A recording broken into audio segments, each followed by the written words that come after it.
Hey, you're watching part 1 of the SMX billet cylinder head work.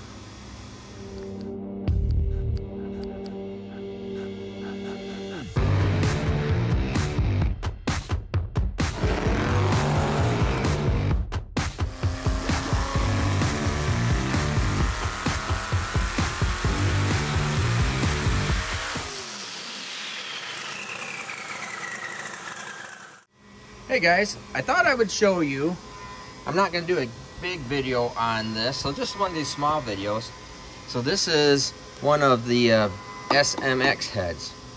Now, this has come out of the machine, and there is no seats in this yet. We just put the guides in, okay?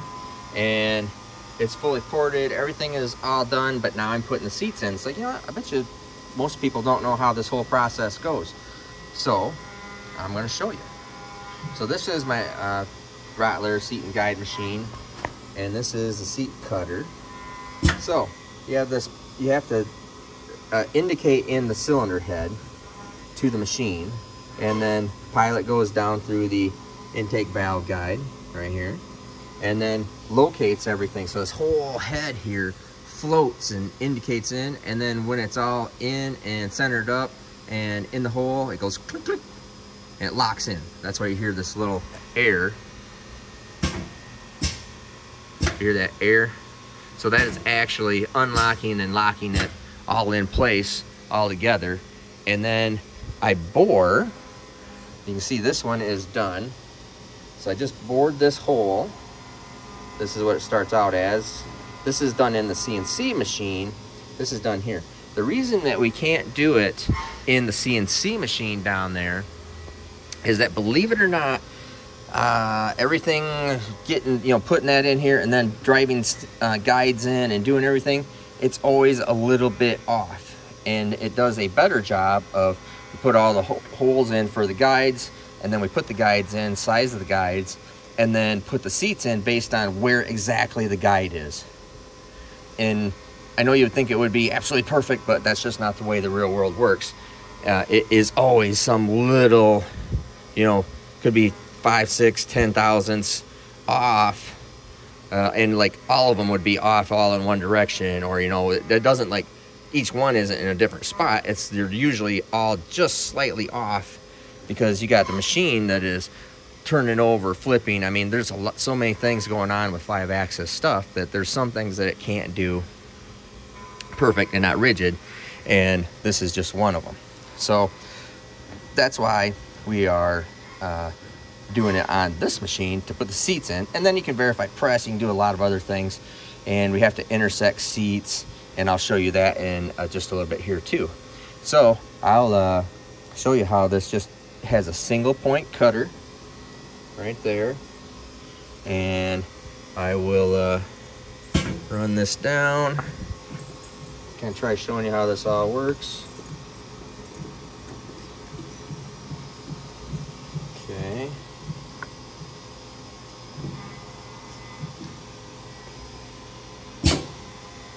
Now here's where it's just floating. So everything right now is completely floating. And then come up here and press the... Now everything in the whole entire column, everything is locked in place. Okay, start the machine.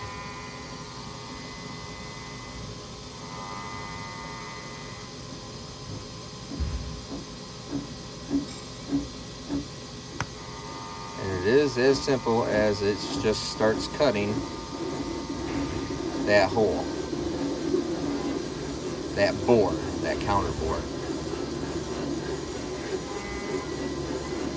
Now, I have my depths all set, and you can see that my vertical position, so I've gone down a little bit, about 9 thousandths, that's about right. And so then I can take it down the exact same dimension, there, there, there, there. Then I'll show you how to indicate in, and we cut the exhaust seat into it, because you actually cut the exhaust seat into the intake seat. I'll show you that.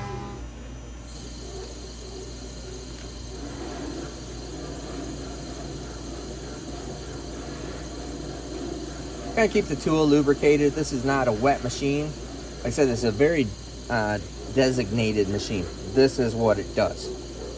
It does everything. This entire machine does everything off of where that valve guide is to keep it all concentric with the valve guide. So that's why we are doing everything on here for as far as the seats and obviously the valve job goes. You also cannot valve job on a 5-axis CNC machine. It just doesn't work that way. You could get it close, you could rough it in, but it's always, you just can't make it perfect. Concentric. It's not possible. And you can't get a good surface finish on it. It's a single tool, and I'll show you that when we start doing the cut and the valve job on this. So this cylinder head here is actually one of the first ones that we are 100% in-house. And so I'm going to finish this cylinder head, proof it all out.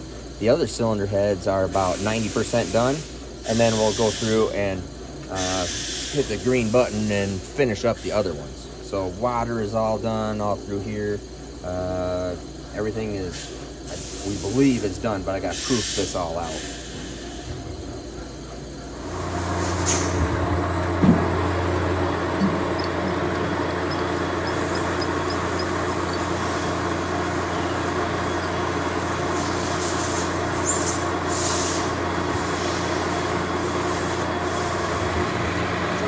Probably never seen this kind of stuff.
And there we go, one cut down seat to 400 thousandths.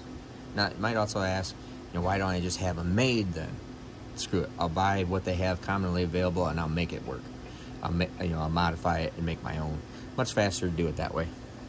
Okay, now if you want to see something really neat, this is a block of dry ice. So I have this one, this is the one I just cut. But this is interesting. Move this out of the way here a little bit. There we go. Watch this and listen. It sits there and vibrates because it's trying to cool down. And as it reaches its temperature, and it's probably not trying to, I don't know, do something with the gas that's melting off of there or whatever it is, it stops vibrating. And what I'm trying to do is just trying to get my size down 6 thousandths, which it is not doing.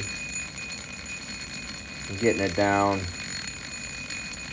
It's shrinking up the cold is shrinking it up about 4 thousandths. And I probably will just warm up the cylinder head some to,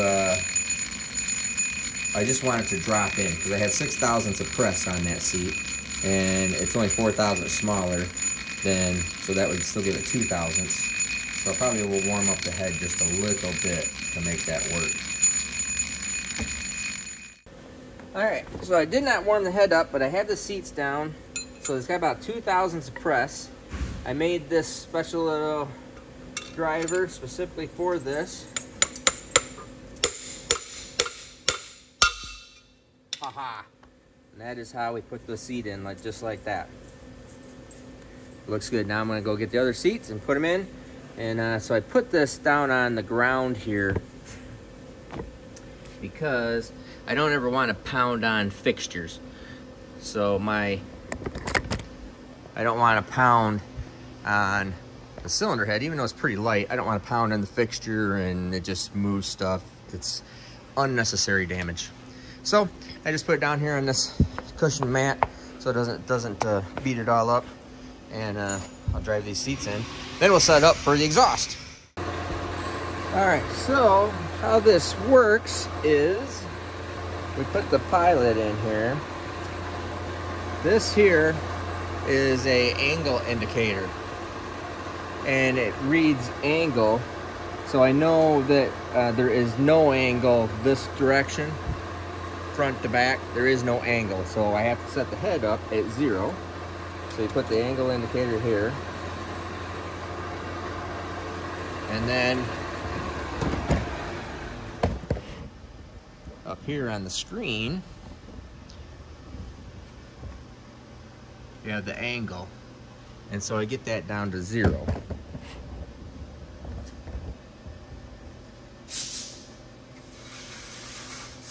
So you can see the head turning here, right there. There's 0, and then we turn it to that direction, and it tells me what angle that the valve guide is on right here, and then I have to duplicate that in the machine. So now I put this angle finder back up on the machine, unlock it,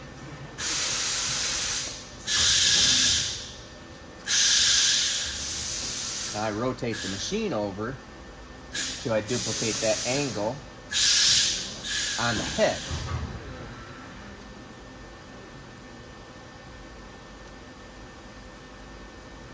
So we'll get it there.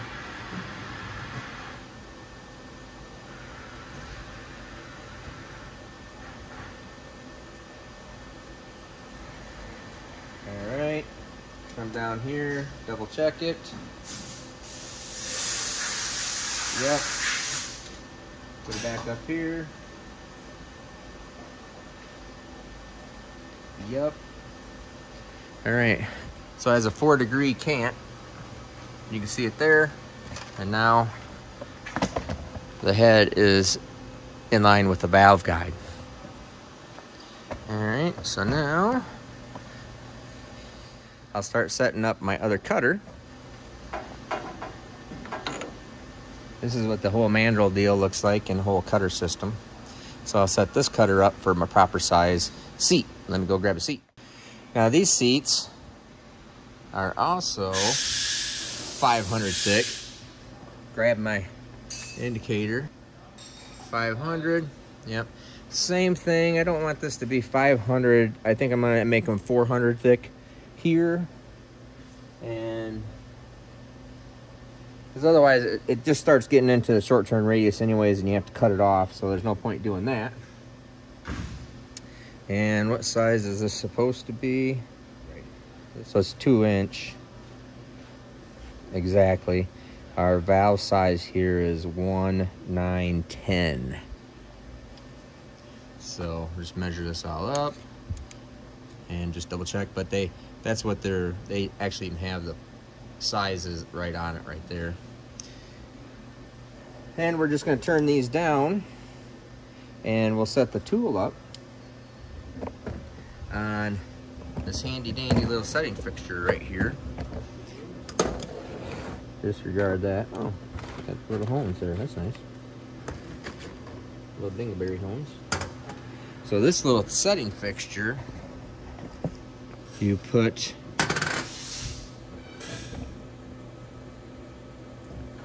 so it's a calibrated fixture. All right, smaller fixture, or I'm sorry, smaller tool holder right there. That goes much smaller. Got a machine running in the background.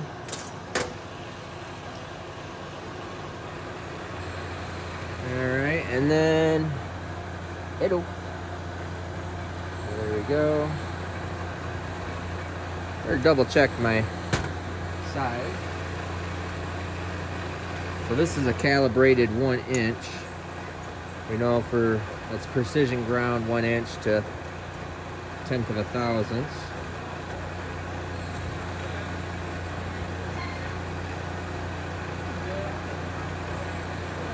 Yep. Okay. So that looks good. Everything's still set. Always check twice, cut once. There is no margin of error on any of the things we really do. It's hard enough a lot of times you make mistakes as it is, let alone screwing something up because you didn't measure it a couple times, which happens.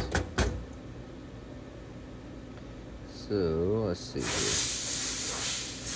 So the setting fixture works just like that. Let's see.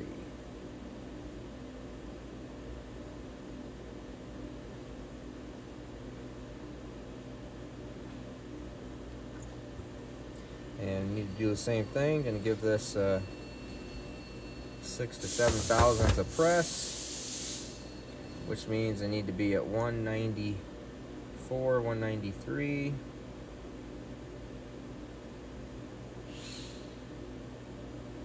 1994. 1993.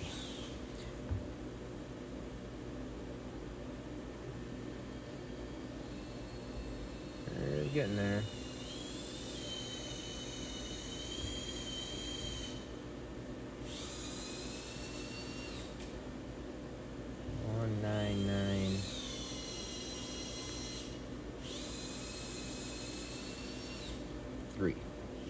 Right there.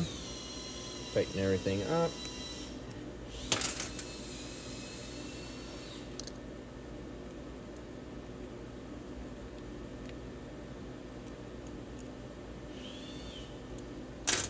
Okay, double check. Yeah, 1993. All right, so let's put the tool up in the machine. There we go. Pilot in the tool. Okay. And we'll start right here just for kicks and giggles.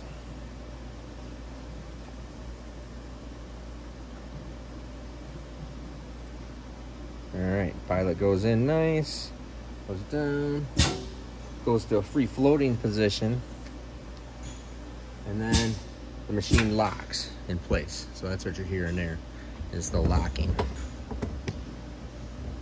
I'll zoom this in because you're not gonna see, I don't think anybody's ever showing this stuff. It's interesting.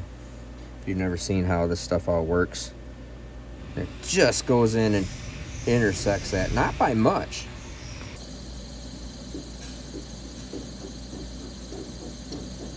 You can hear it cutting the seat because the seat's harder than the head, and it's just slightly higher. Very light intersection. I'm surprised about that. I kind of forgotten where that's at. So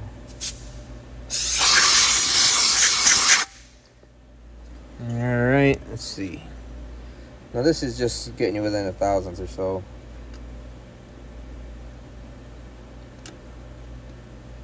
There we go.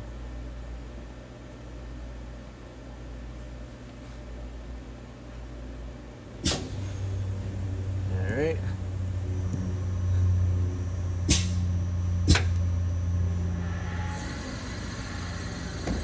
Oops, sorry.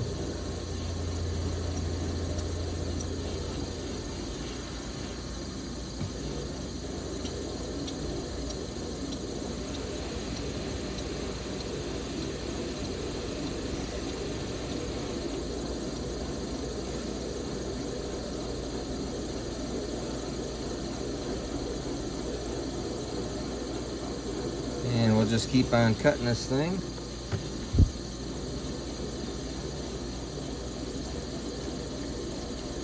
Until we hit 400. And that'll give us a nice flush location into the chamber to make it nice. Looks like it might end up touching up just a tick with another cutter, maybe. We'll see. Or it might just go in there with a die grinder. You can see there's like a little, I'm not getting my finger very close, a little burr right in there. My finger is like 2 inches away. It's just your optical vision. But